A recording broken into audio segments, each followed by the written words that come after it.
Welcome to the Running Coaches Connection podcast, presented by MITCA, the Michigan Interscholastic Track Coaches Association. I'm Takashi Gould, and I'm joined by Rolando Eccleston and David Lustig. Today we're thrilled to have with us another great coach who will be a speaker at the MITCA Clinic next week at the Causeway Bay Hotel in Lansing, Michigan. Joining us today is Coach Bryan Hoddle. Hey, it's great to be here with you guys. Coach Hoddle was a high school history teacher and track and field and cross-country coach for 34 years in the great state of Washington. In 1996, he began working with the Paralympians, and in 2004, became the head coach for the USA Paralympics track and field team. Went on to working with them in the 2004 Games at Athens, Greece. He's also a recipient of the USA Track and Field President's Award, and has since worked with over 1,000 military veterans. So, Coach, I was wondering if you could kind of touch base with us about your early background as a track and field athlete. It got started on a fifth grade playground when I'm playing tetherball one day, and some coach walks by. He has polio, former polio person, and a fifth grade teacher, wonderful man. He says, "Hey, we're going to have a race. Do you want to come and do it?" And I go, "No, not really." And he goes, "Well, if you win, you get out of school on Friday." That was all I had to hear. So I went over, won the race, and he says to me, "Man, you're really fast." And then here we are, some 45 years later, just one comment and one person taking the time to care enough about me, and the whole track and field thing started. We ended up running in high school, winning the state championship in the 400 meters, ran 48.2 in high school, went off and ran a couple years in college, and then I decided, you know what? I really want to get into coaching. The coaches that inspired me in life are some of my favorite people, and that's what I wanted to do. And it just kind of snowballed from going from middle school to high school to the Paralympics to working with soldiers, and it just hasn't stopped and probably won't for years. That's a really unique story of how getting involved back in, but also kind of similar to how a lot of us and other coaches have gotten in of we want to give back to the sport that was so good to us, and at a very impressionable age. But in your circumstance, that's really neat that it was an interaction with another young person. Definitely. Yep. And I hear it when I do clinics all over the country. I hear that over and over about that one person that made that comment. Mm-hmm. And boy, track and field is an awesome sport. It doesn't matter what your talent level is. You can be a thrower, a sprinter, a distance runner. It's a great hook, and it really is a mirror of life. And that's the thing I really like about track and field. That's a great quote. I like that one. It's a mirror of life. I'm going to steal that right now. All right. You're not going to charge us for that, are you? Not at all. Not you, Michigan. I love Michigan coaches. Send the bill to MITCA. That's MITCA. I will. Connie Gilliam, I got it. So, we are really excited to have you speaking this upcoming week. And without giving away everything, because we want to make sure everybody that's going to be attending your sessions, is going to have some fresh info and everything. But can you kind of give an idea or a little preview of what the coaches might expect from you this weekend?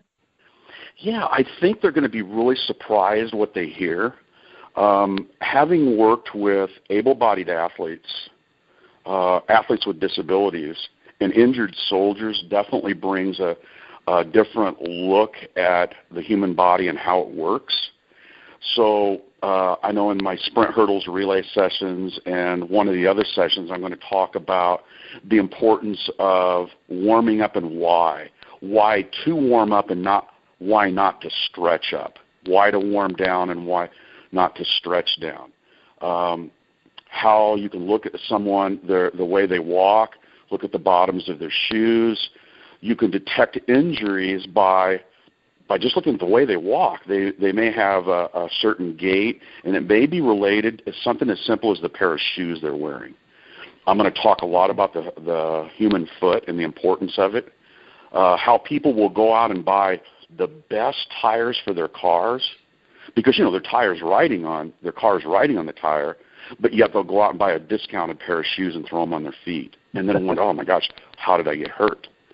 And then those other things outside of the actual X's and O's of track, the things that motivate kids, the things that make kids want to be a part of the sport, and give 100%. So those are some of the things I'll be looking at. Awesome. Thanks. I'm excited to hear it already. So going back to your background just a little bit, I'm curious, how did you first become involved with the U.S. Paralympic team? It was back in '95. I'm laying in bed one night. My wife throws the door open. Turn it to Channel 7. They're doing this story on this guy with no hands and no feet. Great. So I watched it, and I thought, you know what? I think if he went in this starting block, he'd do a better job because he doesn't have the ability to have good push mechanics. He's got to get up and immediately start pulling. So I tried to track him down. Couldn't find him. My son was 8 at the time. He's now 29. And he says to me, he goes, "Hey, Dad, Mom took me to the library. I got a Sports Illustrated for kids. And you know that guy with no hands and no feet?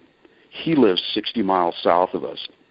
So I call him up, said, "Don't hang up." I said, "I'm directing the Seattle Track and Field Clinic, but I'd like to come up and meet you when I'm done. I think I can give you a couple pointers." Went up and met him. We really hit it off. A year goes by, calls me up, says, "You know, I'm thinking about making a comeback for '96 because the Paralympics are here in the United States." I said, "Oh, that's great." So we talked, hung up. A year later, he calls me again.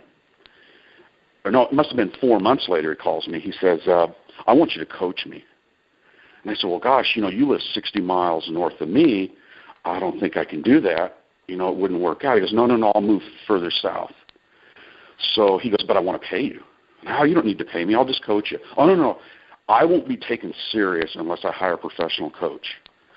So he goes, "Can I come and meet you with you and have my agent meet with you?" And I said, "Well, we're in the middle of our second state championship run." I said, "Why don't you call me on June the 1st? June the 1st he calls. My agent really wants to come down and talk to you. So his agent comes down. Now, at this point, I have no idea of really what's going to transpire because I know nothing about amputees at all. His agent comes down and says, "Okay, he wants to pay you. And by the way, you have never asked me who this is that's going to pay you." And I said, "Oh, I guess I should ask you." He goes, "It's H. Ross Perot." Well, at this time, he's in the middle of his second presidential run. So we work it out, and literally I learned on the fly. I went into Oklahoma City. Remember the Oklahoma City bombing? And the people who lost their limbs, well, the prosthetic guy there is the John Wooden of prosthetic limbs. And they let me go in their lab and learn a lot by watching video. So I took what I knew on the able-bodied side, what I'd learned working with amputees, and then he went to Atlanta and won the 100, 200, broke the world record. A year later, I meet a single below the knee amputee who came to a track meet in Idaho to meet a bunch of girls. He was a 6'4" high jumper, never ran a day in his life. He actually moved from Utah to Olympia. I coached him. He won in 2000. He became the first amputee over 24 feet in the long jump and under 11 seconds in the 100. A year later, I meet another amputee, single below the knee amputee, is a high jumper. He was a 6'4" high jumper at the time. He actually ended up going over 7 feet. So I guess a really good way to explain it is I think I was like cutting edge, just learning these things, asking people like you questions and taking it all in and kind of forming my philosophy. And what's really interesting is it worked right into eventually working with the soldiers because a lot of them were missing limbs. I'm curious, how does one become considered eligible to be a Paralympian? Like, how do you it's one thing to just like declare yourself as like, okay, I want to train, but how do you actually get the invite and go about it? Well, there are different categories by your disability. And so you would need to actually fit into one of those categories in order to start going to actual, certified Paralympic events. Then when you go to the event, they actually have professional classifiers there who will look at your disability. I mean, if you're missing your leg below the knee, it's pretty obvious you're a T44 or an F44. If it's a spinal injury, then it gets a little bit more complex on what category you might race or throw in a wheelchair. Same thing, someone mentioned earlier, athletes that, sight issues. You fit into 3 categories. One, you're totally blind. One, you're partially blind.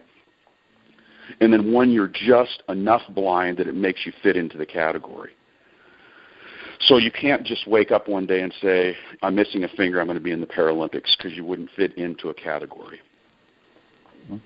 Now, with that, kind of adding on, do you ever come across, I don't want to call it cheating necessarily, but you get people that are really competitive and they want to maybe negotiate, something like that are more clear cut in terms of, what categories they would fit in, what classification. But do you ever find it, or hear about stories of someone that's trying to, be in a different category that might, they might be more successful? Does that happen at all?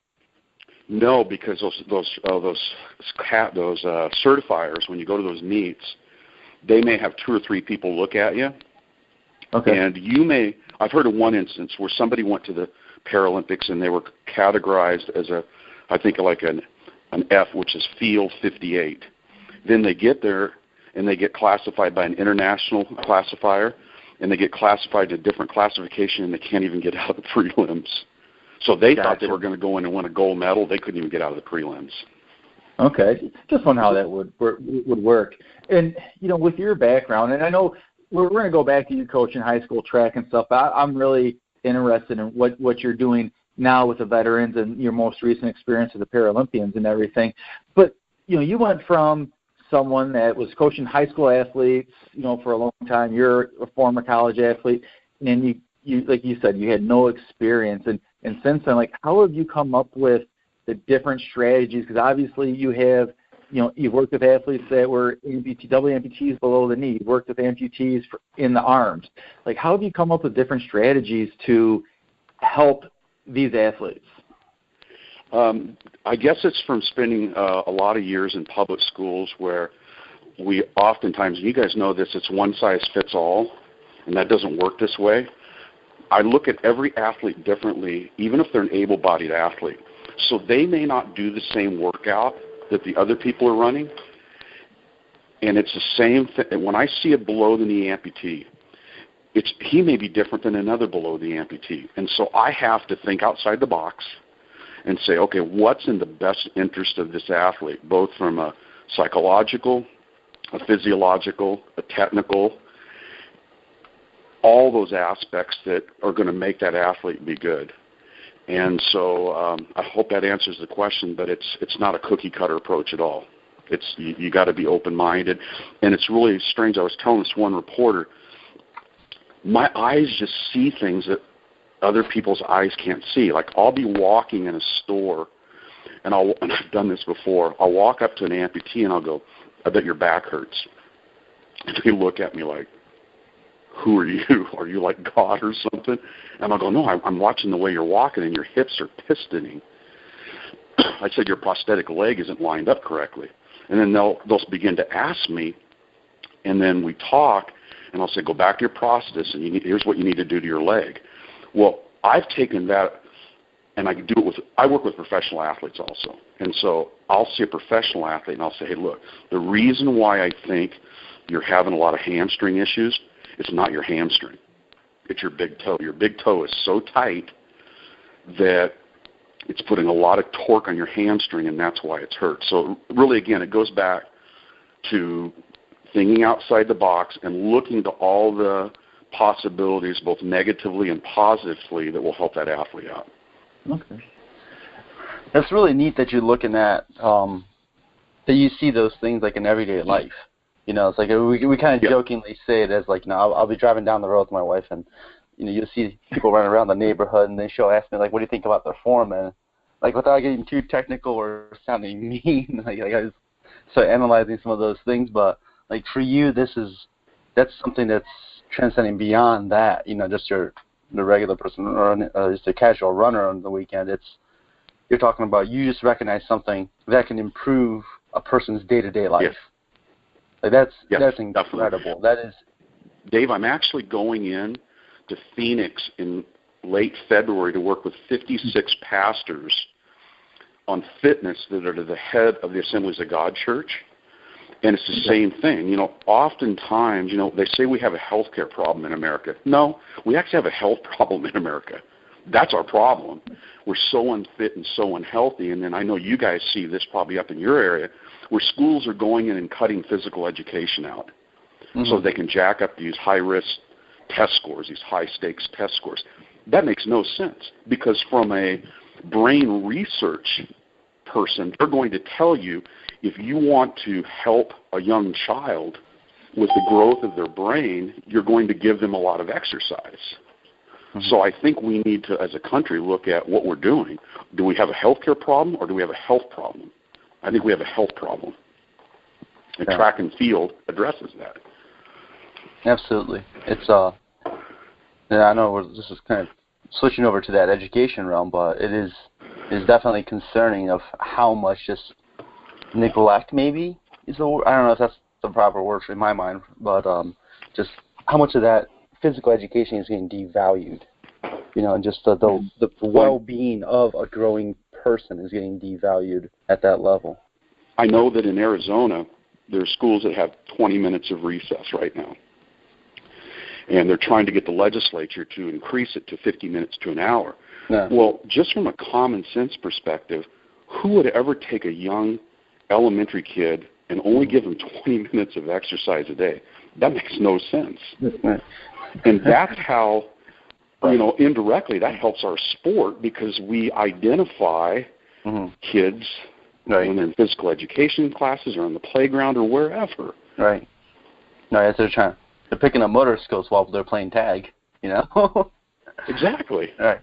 Or it's kind of funny because you say that, like, if you said you got a couple kids of your own, so can you imagine it's like, hey, listen, well, you have 2, 3, 4 young kids in the house, like, hey, you get 20 minutes of playing time. Like, exactly. Your wife will lose it with you. And then while our former First Lady says that kids should be out exercising an hour a day, so they say one thing and then they do another, and it doesn't make any sense. And I think once people are starting to realize that, I believe, I think indirectly that's going to affect track and field, because we're going to be able to pick out those kids that maybe have a low self-esteem and get them plugged into a team and maybe turn their life around. Absolutely. I guess, Coach, and this is something I've never really paid attention to, and how closely intertwined are the Paralympics and the Olympic Games? Are those events that are going on concurrently in the same location? Are they different locations? I have no idea. That's a great question. Starting in 2000, they are in, maybe it was earlier than that, they're in the same location about a month later. They use the same facilities. We stayed in the Olympic Village in Athens. We ate in the dining hall. Yeah. Now, obviously, not all of the events are the same, because athletes with disabilities have a lot of different events, but we have the same uniforms. We're a branch of the USOC. It's by the way, it's the second largest sporting event in the world. It's about 10 times the size of the World Cup. That's incredible. Wow. So there were 104,000 at opening ceremonies in Athens. The stadium was completely full. Wow. That's incredible. Because like I was telling you, mentioned earlier, I have an old college teammate and friend of mine, Josh Karanja, lives up in Canada, and he works with the Canadian Paralympic team, and he's an aide for a 1,500 meter runner who's blind, and so he's been doing it for a number of years now. So it's kind of cool to see all the updates he puts on, on social media, and this kind of just how I follow with it. But I didn't know it was up to that magnitude of how big that was, and then. Oh yes, and he, your friend, would actually go to the Paralympics with him. Yeah. Be a member of the team and wear the uniform and everything. Yeah, it was incredible. The athlete's name is Jason Dunkerley, and he was 5th in the 1500 this year. Okay. And I was like, it was interesting because watching an interview and hearing Josh mention it, it's like when they do their runs, and this gentleman's blind, so Josh has a strap. I believe it's on his left arm, and there's a band on the strap that connects to another strap on the runner's right arm. So when Josh takes a step with his left foot, Jason has to take a step with his right foot. And it's almost like a potato sack race in some sense, right? Like, because it has to be the timing. It definitely has to be is. Right. But then they have this. There's a connection there that there's a sense of togetherness they have when they do everything. Race. Definitely. I can't even imagine trying to make a move, like a tactical move. Like, yeah, you're you literally have to be inside of each other's brains. Yeah, that's incredible. I was really just saying when you, yeah, Takashi, as you were talking about that just now, I'm just trying to picture, how if there's traffic, if they come across, how wide. I mean, if there's 2 or 3 people in this race, competitors, plus they have their guides. Now you're talking 6 people in close proximity, right? And only 3 can visually see what's going on. Obviously, the competitors, they know what's going on, and there's good communication. But then, like you said, maybe someone stumbles for a half a step, and they got to get right back on it, because if you don't, it could be an ugly situation, and that takes a lot of skill on both the competitor and the guide to do that. That's really impressive. Yeah. And when you're running 1,500, you're not jogging by any means. You're getting after it, and so there's a lot involved. Both runners have to stay healthy. If the guide goes down, the runner goes down. If the runner goes down, the race is over. I've seen wheelchair races where they're centimeters apart and just 5 wheelchairs crash. I mean, it's very complex. Hockey. You guys were talking about hockey earlier. They play sled hockey, and I used to, you just get in a sled and just pull with your arms and hit the puck around until I tried it. Yeah. And then the next day I couldn't move my arms because they were so sore. These are truly world-class athletes. Yeah, I believe it. What was the movie where they cover a lot of the wheelchair-bound athletes in? Was it a game of basketball? It was Murder Ball. It was actually wheelchair rugby. Yeah, and that was a docudrama between the United States and Canada, and basically both teams didn't like each other much, and it just followed them through their journey. And I know a lot of those guys. Some of the guys were pretty impressive. Oh, that I remember watching that actually with my cousin. We sat down and this one afternoon during the summer a number of years ago, and we watched it all the way through, and we're like, that blew my mind personally. Of like, holy crap! Look at the training they go through, and look at the regimen they have. Oh, I go to Alabama every year to help soldiers, in usually March or April, bring in 25 to 50, and the wheelchair rugby team is usually there practicing. I will not get in a chair. Yeah. They will clobber you. They hit you so hard, just turn your chair over. Right. So those guys, if you saw the movie, you know they are world-class athletes. Yeah. Beyond fearless. Wow. Now, I kind of want to switch this back a little bit towards track and field here. In particular, do you think a sprinter with quote-unquote 2 blades or other apparatuses, such as Oscar Pistorius, that's a big name out there, should be eligible for world records? The general public at large thinks, you got these 2 springs on. This is just going to spring you down the track. Well, what they don't understand is the human foot gets so much back from the track, but these prosthetic devices also get so much back from the track. They're only getting probably, I don't know what it is now, maybe 10 to 15% less back from the track. The advantage they do have is in a little bit longer races, say 400, when Oscar used to run the 400, where your calves don't fatigue because you don't have calves. Right. But if anybody wants to try it, I just recommend that if they think it's that easy, hop in a pair of those legs and try it out. Yeah. It's pretty freaky. Yeah. And I know that was a hot topic issue a couple of years ago. And that made the news for a little bit of time. I think it was during the 12 Olympics or I can't remember if it was the 08 or 12 Olympics. When he was trying to compete for his nation. Under the regular Olympic team, I guess you could say. And that was a hot topic issue. It was 12. Yeah. Yeah. Was it 12? Yeah, it was okay. 12. That was. And I know you were doing them together for me. And like you said, and you made a good point. Unless there are some drawbacks to both, but unless you can actually, like I said, put that apparatus on and give it a shot, that would be a real interesting thing to do.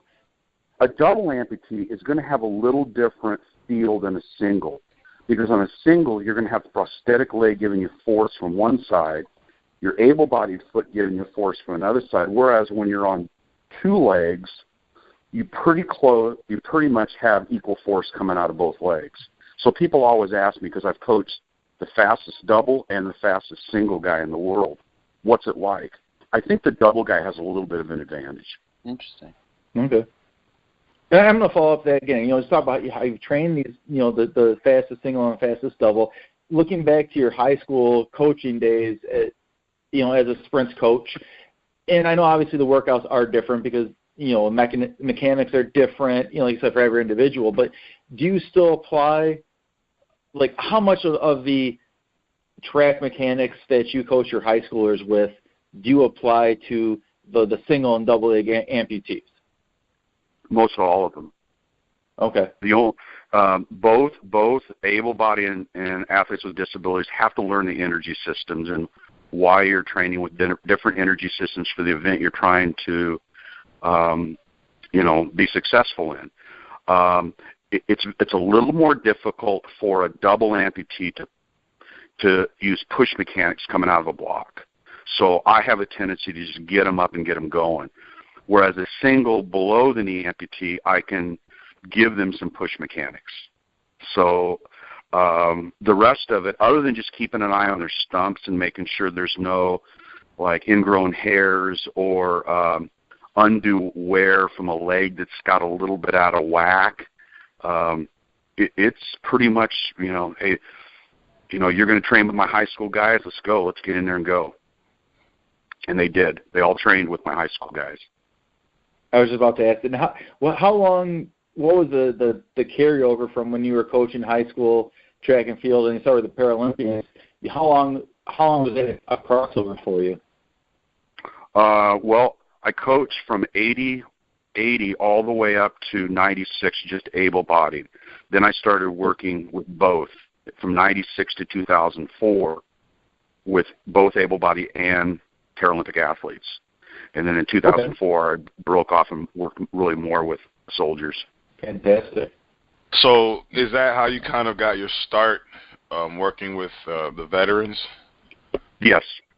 Okay. Because, like I said, I think I was kind of looked at as like the expert, and I'm going, I know nothing about this. As an example, people will say, like, what's the biggest obstacle that you come up against? It's not the physical. I can teach guys that have had their legs blown off to their hips. I've had guys run marathons that I've worked with.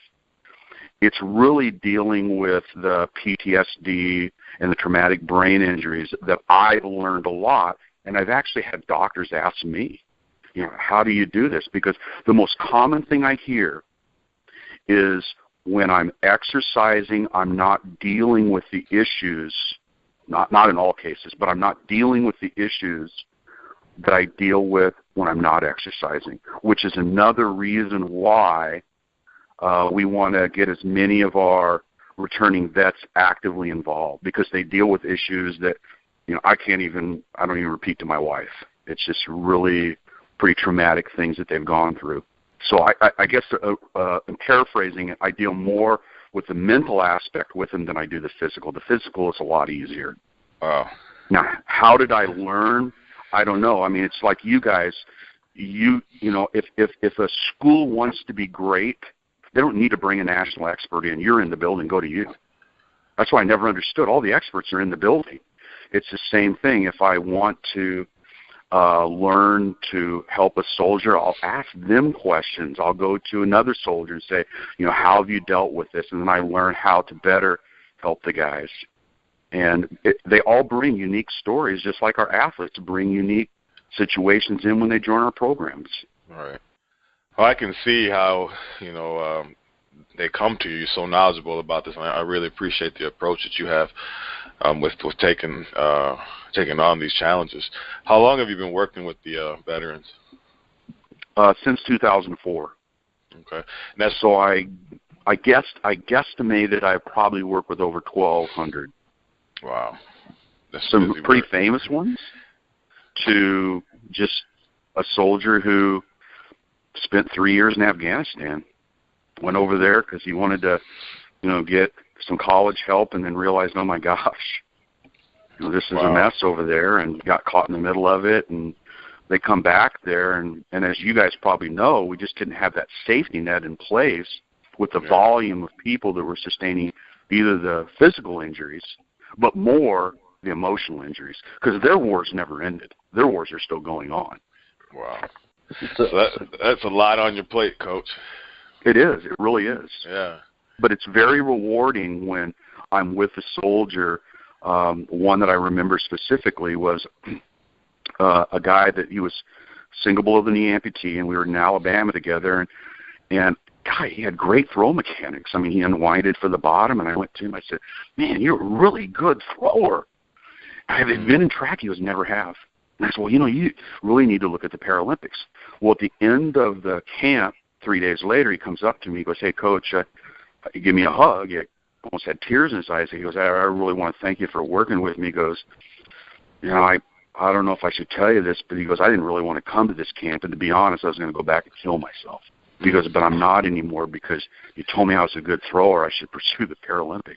Wow. And so, you never know. Yeah.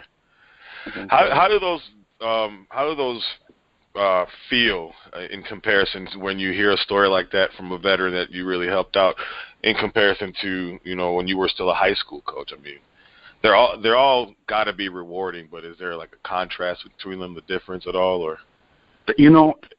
I'm asked that question a lot. They'll say, "What's the difference between your high school, your middle school, your Paralympics, and your soldiers?" I'm going to tell you guys, there's something really special about helping somebody in the military. Yeah. And they're dealing with all these issues, and they've gone so many places for help. And you or I have been able to say something to them or do something for them that's been life-changing. That's really special. So, Coach, sounds like your work with veterans is obviously, it sounds like it's taken you to a lot of different places. You mentioned, Yes. working with people in Oklahoma. You say going down to Birmingham. I know you're involved with the Lakeshore Foundation in Birmingham, and you're on the Board of Trustees currently with the Invictus Foundation. And I was wondering if you kind of touch base a little bit about those two programs for us. Well, the Lakeshore Foundation, they started doing camps, and they do often several times a year. I go to the one called Operation Perseverance, and they bring in 25 to 50 soldiers that have some type of physical disability, and I do the track and field portion with them, which ends up being really a lot of talking to them. What was the other one you were comparing it to? I know you're on the board, or at one point you were on the board of the Invictus Foundation. Yes, and I still am. I'm the vice chair, and that's a foundation out of Renton, Washington, set up to help soldiers with the invisible wounds of war. So if a soldier comes back and they need help in whatever area, they can contact the Invictus Foundation, and they will put them in charge with, or not put them in charge, but put them with someone in the community that might help them out. Okay.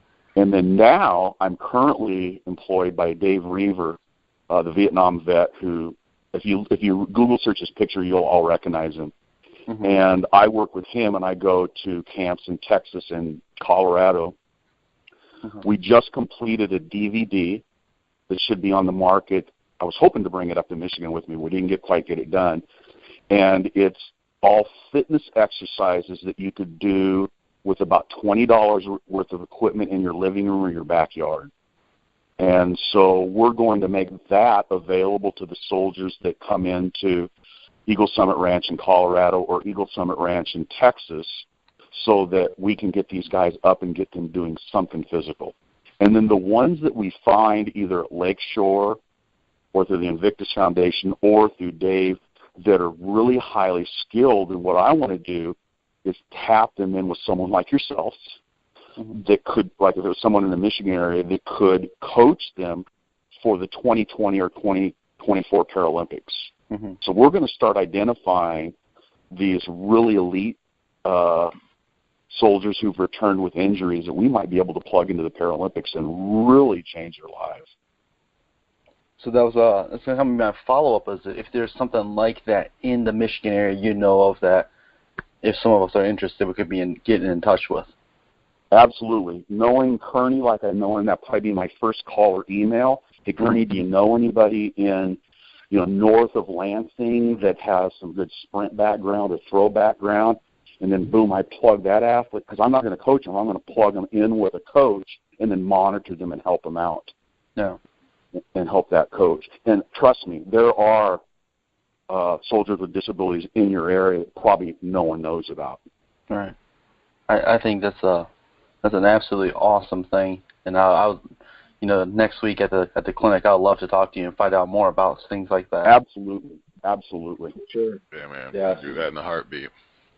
Yeah, I'm trying to build up different pockets of the country of guys that I've known in track or gals that I've known in track that I can just pick up the phone and say, hey, I got a guy or I got a gal.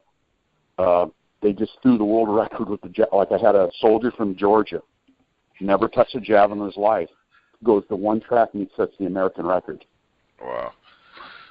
And so, trust me, I'm sure in the general greater Detroit and Lansing area, there's probably 20 soldiers that either don't know about the Paralympics or the coaches don't know about the Paralympics to help them out. And that's hopefully we can begin to make changes when I come up there and talk about it a little bit. That would be awesome. I would love that. And whatever we can do to help be a voice for you as coach, we can definitely do that. We know some guys and some girls that could that'd be great. Help out. Now, there must be a VA up there, I'm sure. Oh, absolutely. Yeah. Oh, yeah. And that's a really good place to start by just going into the VA and letting people know, hey, we're here. If you got anybody, let us know. We'll help you out. Right. And I'm sure, like, between, I can only speak for southeastern Michigan in this area, but between a place like the University of Michigan and Wayne State, which is humongous VA hospitals, like, there has to be some kind of connection and strings we can pull somehow for you. Definitely. It's kind of tough to segue from that because, I say tough just because it's we're going from I think that's like a very big real thing here. Kind of touching back to the earlier portions of your career as a high school coach, because obviously you're talking at a high school track clinic here. Looking back at your time and your involvement, you said you were the president of your Track and Field Coaches Association at one point. You were very involved with it, for the Washington equivalent of MITCA. Right. Looking back, what do you think some of the bigger or any of the problems and areas of concerns that you saw with track and field as a sport in Washington or maybe some of these other states that you got to be a clinic speaker at, especially when you were time as a high school coach? Well, I think one thing that track coaches do a really good job of is we entertain each other. So we'll have a 12-hour track meet. The problem is the general public at large doesn't want to sit and watch track for 12 hours. Right. So I know that a lot states have gone to, and I've witnessed, where they've really scaled back especially their elite track meets and tried to make them a little bit more fan-friendly so that we can bring other people into our sport. Okay. From a clinic perspective, I think the really important thing, excuse me, and this is, what you guys have done a great job is you bring top clinicians in because you in Michigan value really good coaching education, and that's why I love Michigan so well. The coaches up there they're knowledgeable, but they're really open-minded, and that's something that really attracts me to both Wisconsin and Michigan coaches. Thanks, Coach. Yeah, we appreciate that. No, I sincerely mean that. I've told Kearney that several times. My two favorite places to go are Michigan and Wisconsin. Now, you mentioned that you're trying to say making track meets more fan-friendly or just more inviting. Or some ideas you've always had in the back of your mind? Well, people like a score. That's why there's a basketball score, there's a hockey score, there's a football score. Mm-hmm. But we think, if we keep score in a track meet, a dual track meet, nobody cares. But when we got away with that think we hurt our sport a little bit. And so, like, I've been to invitationals, and they never announce what the score is. And then toward the end of the meet, they start talking about it. Man, you've got to have an announcer that knows the sport of track and field, that's, talking about, for instance, what does a 10.8 mean in Michigan? Is it like the 10th fastest time? Is it the third fastest? Things like that. And again, I just don't think we can have 12-hour track meets. And then for our younger kids, I've seen states that have gone to all freshman track meets, all JV track meets, so that those kids get the special attention, because there are kids in the future. Yeah. And so when we start thinking outside the box of just 12-hour track meets, and I know you guys have been to it, heat 33 of the 200. I mean, how many heats of the 200 can you watch? Right. And then that 33rd heat, no one's watching it. Well, let's break it up and do some different things. And I don't think we need a national expert to tell us this. I don't think we need USA Track and Field to tell us this. I think the best experts in a teaching building are the teachers. I think the best experts in the in the state of Michigan are the track coaches themselves. They have the great ideas. We need to tap into those. No, I'm with you. It's a rarity when we ever see our sport on TV. I always thought like having at least at the higher up levels, like a mini meet, something that right. You have a handful of events that are offered. You can show it on TV, especially in the winter times. It's like indoors. You can kind of get a better perspective of how awesome a 10.08 might look like, or a 7.2 jump might look like. You guys know Larry Rawson. Remember Larry Rawson used to do the ESPN track meets? Oh, yeah. Okay, I know Larry really well. And we were talking about it at the Olympic trials last year.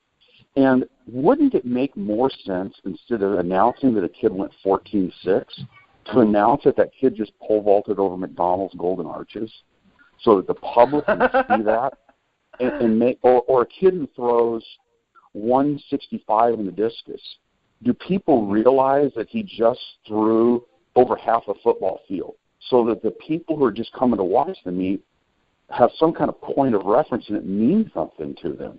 Right. Those are simple things that we can do to enhance our sport. Right. A lot of people don't understand the metric system, so it's going down to when I don't know if you read in my bio, but I coached middle school originally. I took over a track program of 48 kids and built it to 325 in 3 years. I didn't do that by going out and getting the smart track coaches in the building.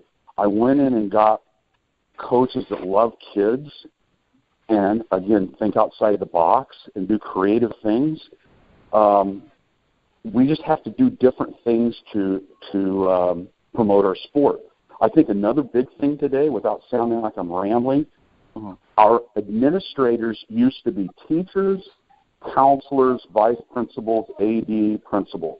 Now they're I don't know how it is in Michigan, but they're teachers and principals. They have no point of reference of what you guys go through every day. We have to do a better job of educating them why what we're doing is so important to the school and community. Cannot argue that at all. No. If I had a microphone, I would have dropped it right there. Yeah. Boom. Yep. You guys know in a split second, some school boards would love to do nothing than to dump our sport to save some money. But in reality, that's not good. Right. There's definitely a disconnect in that, Coach. You said that perfectly. Most kids don't go, man, I remember 20 years ago when I took a high-stakes test and got my results back. It changed my life. No, it was something they said that have you guys now in track making a huge difference in your community. Yeah. It's funny you say it like that, because it's something Takashi and I coached together at the same high school, and something I always say to him, I've been saying it to him for years, that our people don't seem to get is that more often than not, the common bond of the kids on the team starts from practice being the very first thing that they decided they wanted to do in that day. Absolutely. They have to go to class. They are required to go to take this course for this credit, this and that and the third. Even their elective isn't really an elective because they still have to take the class. But practice is the first moment in the day where they're just like, the first thing that I wanted to do. And so when I do my motivation presentation, I'm going to introduce you, and you can stand up and you just go ahead and talk. I'm sure you'll do a great job. We need to hear that. You know, we know it, but we don't talk about it as a coaching community. Yeah. And I mean, I right. see it in the kids. I see just the relief of the day, and it just kind of goes away, and they're just laughing, and then they go for their run. The distance runners love going out for their runs, and going wherever they go, and the sprinters, they just love going fast, and it's a good thing to see. Absolutely. 20 to 30 years down the road, when they're adults, they'll never remember probably what happened in that history class. Right. But they're going to remember that one 400-meter workout that didn't feel good. Yeah. Yeah, because they go through a lot of pain together too. That's right. No, I like what you said too, Coach. Like, when you have these, I don't mind a 12-hour meet.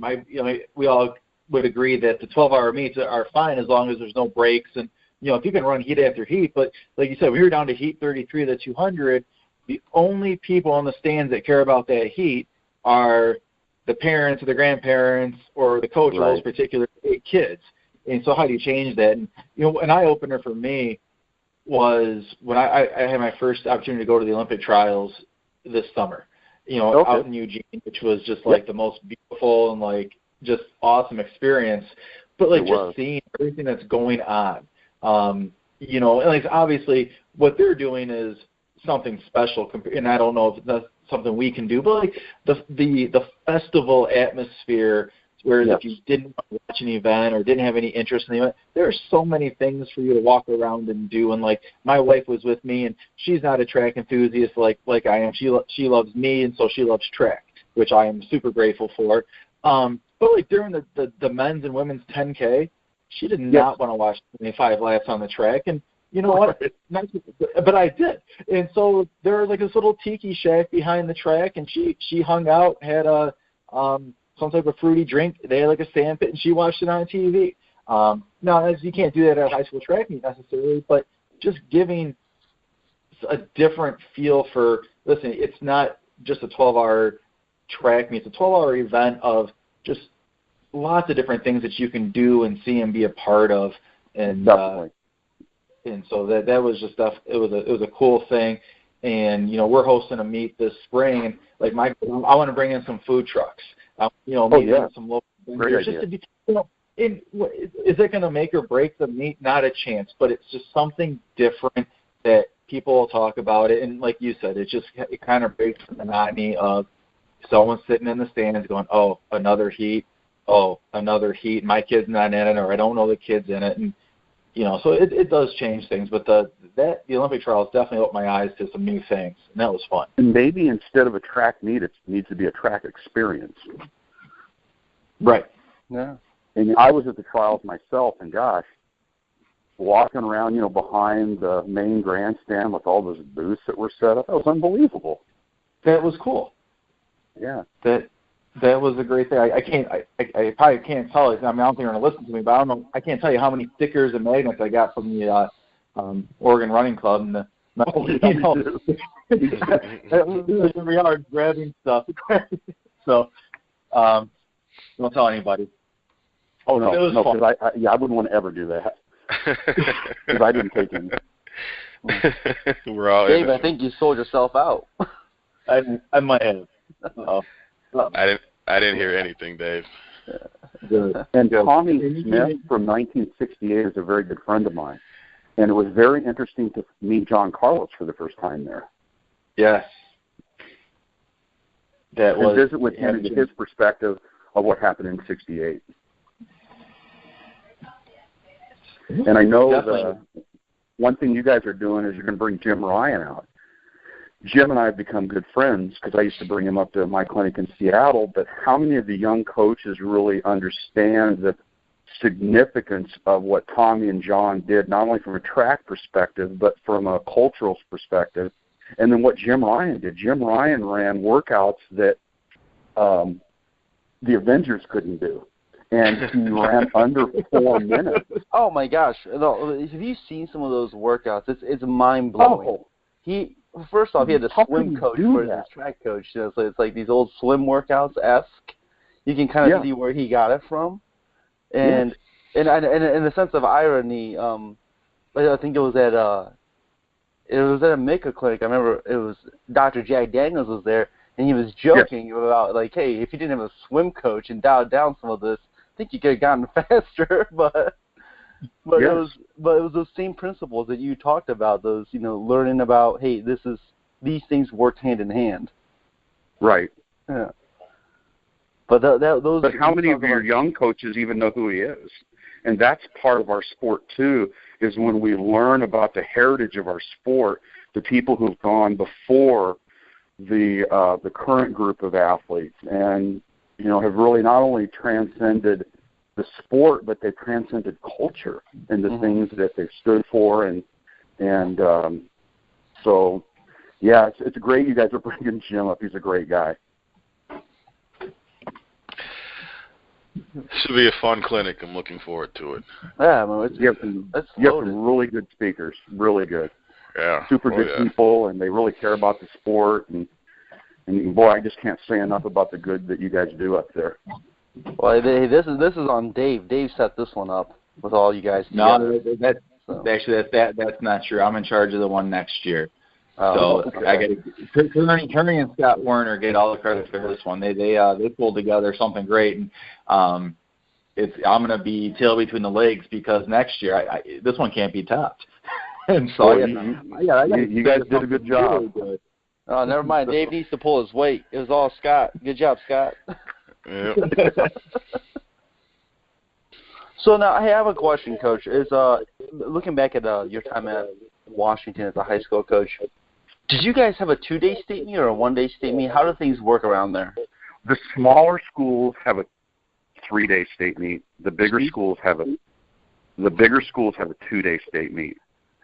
What we run into is the weather. We would have state meets where it was a monsoon, the whole state meet that you got to do.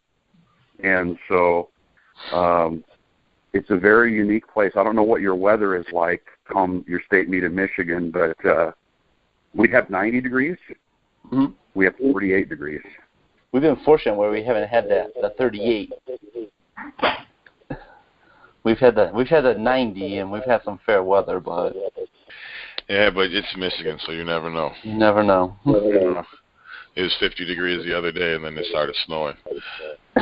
Oh, wow. Well, I think we run into weather-wise where most of the spring we're dealing with some really just inconsistent weather. Maybe it's 40, 50, and it's rainy, and the next thing you know, we hit May right when we want our kids to be, really performing. Mm-hmm. It goes from that 60-degree day now into the 80s, and it doesn't stop being 80. So it's like a slap in the face for the distance kids. Have a little bit of a struggle to get used to that because the acclimation point. And then the sprinters love it, but still they haven't been able to train as well during school days. And that's maybe I'm just a bad coach. I don't know. But I think that's part of the issue we run into here in Michigan. In Michigan, if I remember, I even said this last time, your climate difficulties probably mirrored what we had in Washington. And one of the things is you had to be really creative, and it's very, very difficult to go out and do a maximum velocity workout when, it's 42 degrees and it's horizontal rain. So you've got to always look at the 6-day forecast, which is never accurate, but what the heck, and try to figure out how you're going to plug everything in so you can cover the energy systems you need and yet still give the kids the recovery they need so they don't get hurt. Because I'm not sure about you, but like the high school kids in Michigan, they love warming up with stuff like that. They just do such a great job. I hope you can catch my sarcasm because getting the kids to do anything, get them prepared to be fast, and, Hey, Dave, guaranteed no one caught the sarcasm. Oh, man. And warming down in Washington often meant how quick can I get to my car and turn my heater on. So it was hard to get them to stay and do a light jog, warm down, and some mobility work. I'm more into mobility than I am flexibility. I want to see what range of motion your joints can do, because that's going to eventually keep you healthy. Mm-hmm. So, we just try to get them in the gym and do as much mobility work as we could before they would sprint to their car and get out of there. Gotcha. Now, Coach, I'm actually on the WIAA website right now, and I'm kind of browsing around, looking at things. I've got in front of me last year's track and field time standards. So how does the process work? I'm assuming you have the stepping stones in terms of whether it be a district, a sectional, regional, whatever it may be. How does that work there in Washington? Yeah, they go sub-district, district, state, but you could hit a minimum standard with an auto time and make it. Is that what I'm looking at? So this table of time standards, that's what I'm looking at here? It's got the 4A, 3A, 2A, 1A, a 2B, and a 1B. What is that? Those are rural schools. Typically, they're over in eastern Washington. Okay. So those are marks set that any point in the season, if you hit that mark, you're in. If it's fully auto-timed, yes. It couldn't be like a dual meet where you have the home ec teacher or the shop teacher out there timing and you go, hey, that was a 10-1, man, awesome. You got the helicopter mom and the theater dad just sitting there like, I know my kid ran 10-1. I had a 9-16 from the stands. This is great. Yeah. That's typically fun. Most kids will go the sub-district, district, state route. That's interesting. That's kind of unique because this is something that I know this is a topic that comes up at our state association from time to time, and this is a sample. This is something that's come up. Hey, what if we have a time standard that if a kid just hits it at some big meet, man, why not? Why not just give him the pass or give her the pass? Yeah, that would be tough because you wouldn't be able to know how many would that year qualify for, say, your 3A 200. Mm-hmm. And so how would you set a time schedule up if that year you only had 8? Whereas if they go sub-district, district, state, but you have to allow maybe an extra heat in if they had maybe 3 kids that hit the mark, which usually it's like 1. Yeah. No, I mean, these are some, outstanding marks I'm looking at. I'm assuming, 4A, the big schools example, you have 11-1-6 for the boys 100. Right. 155-2-3 in the 8. They're very strong marks. So Washington is a really, really strong state in track and field. It's very, very good. Oregon tends to be a little bit better for them in the distances, but Washington across the boards is cranking out some really super good athletes. Yeah. We had a coach around the Ann Arbor area. He's back he moved out to California recently, but his name is Bruce Jackson. And Bruce was one of the very few guys that did the when he was in high school as a senior, he did the 400, 800 double at the state meet, and he was a double state champ. Really? Yeah. And then knowing how close that stuff is together, it's pretty impressive. Yeah, because you would definitely, if you're going to do that, you're going to have to see how that state meet schedule falls out, because if those are back-to-back, that guy's not going to be able to do that. Yeah. That's very impressive. That's Alberto Juan Terreno material. So, I think Bruce ended up going to, Eastern Washington for a year or two, then transferred to UW, and he finished his career out there. I don't know if he's teaching. I know he's coaching out in the San Diego area now, but he was in Ann Arbor for a little bit. Okay. That was my little small tiny little thread to Washington. Yeah. Beautiful in the summer, July and August, beautiful. Yeah. And then the real stuff hits. Makes the track coach's job very unique in the spring. You better be very open-minded, and you better have warm clothes. Yeah. So, Coach, did you have any cross-country coaching experience? Were you solely a track coach? No, Okay. I actually coached cross country a lot, and I actually ended my career in a small school. And when I took the cross country program over, we went to the state for the first time in like 25 years. Oh, wow. So just tried to make it fun and get kids out and, you know, boost the numbers up. That's the, you know how it is in cross country. You got to get those numbers up. So Absolutely. Like you said, it rains every day in October, and you're coaching cross country. It's got to be probably one of the sloppiest things. Oh my gosh. We had some nice falls where it didn't rain very much, but I'm telling you, you guys have seen fields where cross-country courses have run through, and when you get, you know, about 2 straight days of nothing but rain on, and then you get about 200 kids running through that water, yeah, it's pretty interesting. I believe it. And you know what? I would probably leave you with a quote, because people will always say, "No, what's the secret?" It really boils down to one thing. People don't care how much you know until they know how much you care. It doesn't matter if you're a teacher, a coach, an administrator. You just got to care about the person.